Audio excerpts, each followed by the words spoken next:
you so much for inviting me today. It's just great to be here. And having lunch at this beautiful hotel is so much better than trying to eat a salad in the front seat of a car on the way to a fire or something like that. Believe me, I can do that. One of my favorite memories about lunch, and it shows you how time-consuming and time, well, this is why my books are about time. I was on the way back from a story one evening and one afternoon, and I knew that, and you know how it is when you're really hungry and you really need lunch, and your brain is just screaming for food.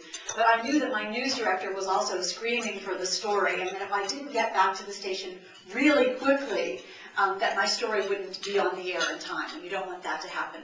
So here's how high-stress TV news is. I said to my photographer, I've got to have food. I've got to have food. Pull over right here. I'll run into that fast food place and see if I can get a sandwich. So I leap out of the car, leap into the restaurant. I run to the counter. I say, how long for a tuna salad sandwich? And the guy goes, 2 minutes. And I say, too long. And I left and went back to the station. It only would have worked if he would have actually handed me the sandwich. I would have been fine. I did. I made my story slot, and that was fine. And sometimes fear replaces hunger in a brief amount of time. So I had my tuna salad. I've had threats of violence, certainly. Threats of lawsuits, certainly. I've had many a phone slammed in my ear and many a door slammed in my face. I've stood in the rain and snow and hurricanes, covered fires and murders, interviewed everyone from President Carter to Muhammad Ali to Warren Beatty to Prince Charles. And it's been, and it continues to be, absolutely wonderful.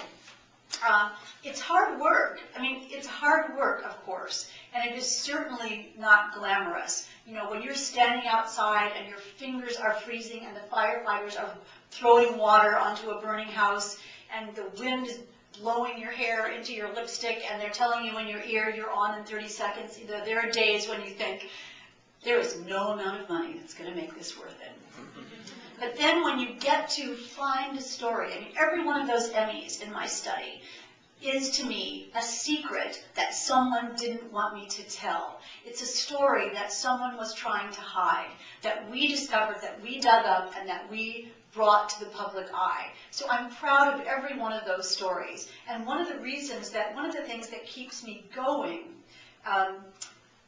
you know, you sit there for hours and hours. You make one more phone call. You're looking for one more document. You never know what you're going to miss, and you cannot make a mistake. You know, what are you looking for in a television story, and what are you looking for in a wonderful mystery story?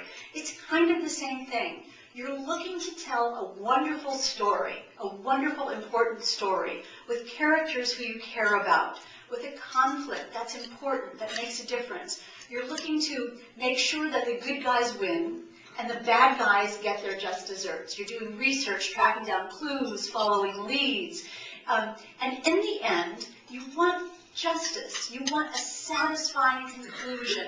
And if you're lucky, you get to change the world a little bit. And I've learned that's what I do in television. And that's what I do in my mystery novels. When people close the book, or turn off the TV, I want them to think, yes, you know, I didn't know that. I never thought about it that way. That's going to make a difference in my life. So writing for TV, working for TV, and writing mysteries turns out to be very similar. Of course, the main difference is in television, you can't make stuff up. You know, you just can't. But in writing mysteries, of course you can. These books as a way to let people in on the reality of television. I mean, in my job, in TV, I can never be wrong. I can never make a mistake. I can never be 1 second late. I can never choose the wrong word or call someone the wrong name.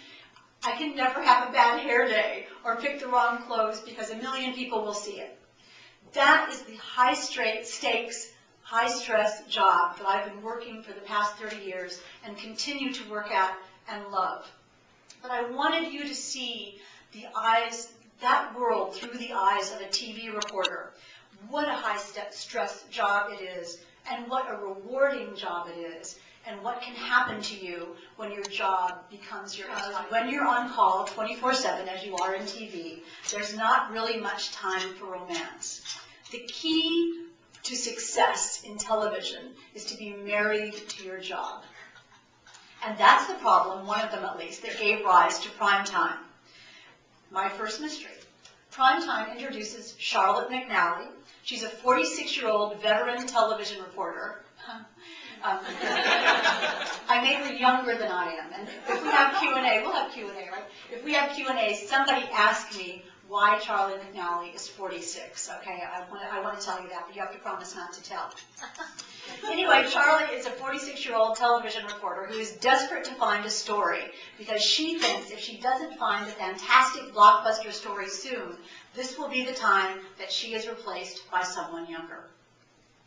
She's also fighting the on-the-air aging battle, and she's worried that her looks are going to make a difference in her belief, in whatever way you believe, that you will succeed.